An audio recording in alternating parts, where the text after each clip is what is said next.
जिज्ञासा है कि गुरु महाराज हमारे बीच कब तक रहेंगे। देखिए, इतने महान संत हुए हैं पृथ्वी पर, कबीर जी, महात्मा बुद्ध, महावीर, ईसा मसीह। क्या वे खो गए? क्या वे हमारे दिलों में नहीं हैं? आज तक भी उन्हें हम इस तरह से याद करते हैं और वो हमारे दिलों में ज़िंदा हैं जैसे अभी भी ज़िंदा हैं। वो कभी मरे ही नहीं। इस हद तक उनको अपने अंदर हम आत्मसात किए हुए हैं। तो गुरु महाराज को लेकर हम ऐसा कैसे सोच सकते हैं कि वो हमारे बीच नहीं रहेंगे। हवा, आकाश, चांद, सितारे क्या कभी खो पाए? सदा से हैं और रहेंगे। देखिए, जैसे सूर्य से प्रकाश, किरणों से रोशनी, पानी से तरलता, अग्नि से गर्मी, भक्त से भगवान और भगवान से भक्त कभी अलग नहीं हो पाते। या हमें लगता है कि कभी अलग हुए। अगर हमें लगता है तो जाहिर है हमारे ज्ञान में ही कमी है। हमें सुधार की सख्त ज़रूरत है अपने ज्ञान में। लेकिन ऐसा कभी होता ही नहीं है। सूर्य से कभी प्रकाश अलग नहीं हो सकता। जैसे भक्त से भगवान या भगवान से भक्त कभी अलग नहीं हो सकता, ऐसे ही उस मालिक की सत्ता सदा मौजूद है और वो अपने संतों या महात्माओं या अपने प्रेमीजनों के रूप में सदा मौजूद रहता है। मरता तो सिर्फ शरीर ही है ना। वो परम चेतना कब मरी? वो कभी नहीं मरती। वो सदा से थी, है और रहेगी।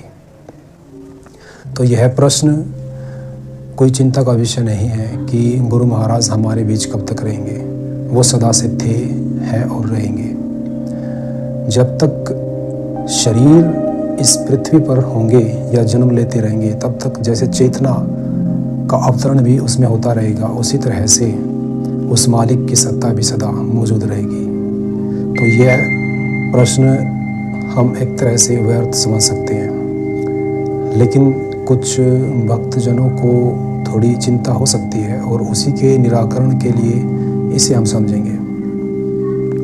जैसे एक पिता अपने पुत्र में सदा जीवित रहता है और भगवान भी भक्त में सदा जीवित रहता है। क्या भगवान को सच में ही ज़रूरत है कि वो अपने किसी पर्टिकुलर रूप को ही दिखाए तभी हमें लगेगा कि हाँ भगवान है? क्या भगवान अपने भक्तों के रूप में मौजूद नहीं हो सकता? और क्या कभी हुआ नहीं है? क्या हमने देखा नहीं? और जब वो होता है तो उसे हम कितना पहचान पाए? बताइए, कितना पहचान पाए हैं? क्या यीशु मसीह को परेशान नहीं किया गया?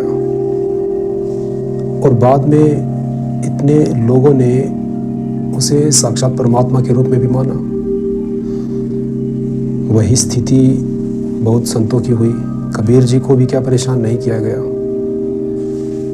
लेकिन अब आज क्या उन्हें हम परमात्मा की तरह नहीं मानते हैं? और मैं समझता हूँ कि बहुत लोग ऐसे हैं जो कि संतों को संत कवि या सिर्फ बाबा के रूप में देखते हैं और परमात्मा के रूप में नहीं देख पाते। लेकिन कमाल ये देखिए, हम पत्थर में भगवान को देख लेते हैं, क्या नहीं देखते हैं? शिवलिंग में शिव को नहीं देख लेते हैं क्या? ऐसे ही ब्रह्मा, विष्णु, महेश या दुर्गा या अलख निरंजन या और किसी भी देवी देवता को सोच कर देखिए, उनकी जो प्रतिमाएं हैं, क्या उनके ही जरिए हम उन देवी देवताओं या परमात्मा को सत्य की तरह और बिल्कुल सजग अपने सामने ही जिंदा की तरह नहीं देखते हैं? देखते हैं। तो उस परमपिता परमात्मा को हम कबीर जी में या किसी और संत में या सदगुरु रामपाल जी में नहीं देख सकते? देख रहे हैं। निश्चित ही बहुत लोग नहीं देख रहे हैं, लेकिन यह स्थिति तो सबके ही साथ हुई थी। इसमें नया क्या है? तो हमारा जो निष्कर्ष है वो कुल मिलाकर यही है कि परमपिता परमात्मा की सत्ता सदा मौजूद है और रहेगी, और वो हमारे बीच सदा रहेंगे। उनका हमसे अलग होना ऐसे ही मुश्किल है जैसे सूर्य से प्रकाश कभी अलग नहीं हो सकता, पानी से कभी तरलता अलग नहीं हो सकती, अग्नि से कभी गर्मी अलग नहीं हो सकती।